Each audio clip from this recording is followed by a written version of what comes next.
Hello everyone. Today we are going to talk about some confusing words that we frequently use in our conversation and writing. They are very common in speaking. While we speak, they sound similar, but in spelling and their uses are not same. Okay, just let's talk about them. A fact, which is mean having some influence or a power on something.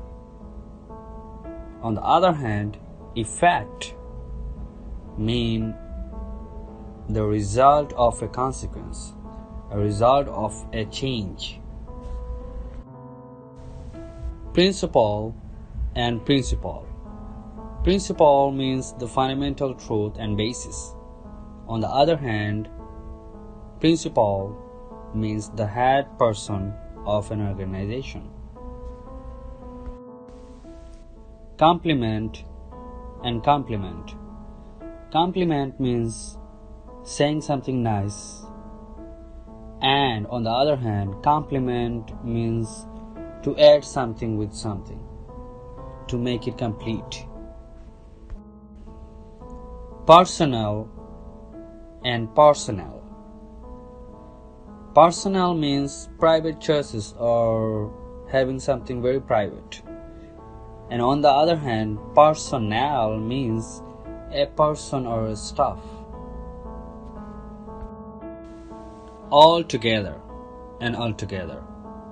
Altogether means everything in the same place.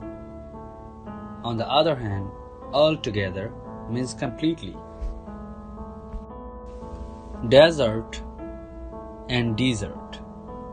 Desert means a place with a lot of sand, a sandy place. Dessert means having some cakes, ice cream, sweets after dinner or lunch. Advise and advice. Advise is a verb. On the other hand, advice is a noun. Accept and accept. Accept means receiving something, agreeing on something. On the other hand, accept means not having it, not including it. Finally, I'm gonna give you a bonus. Varsity and university.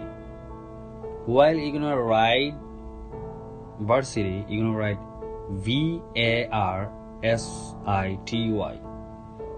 and while you're gonna write university, you're gonna write UNIVERSITY. So there is a matter of A and E on both spelling.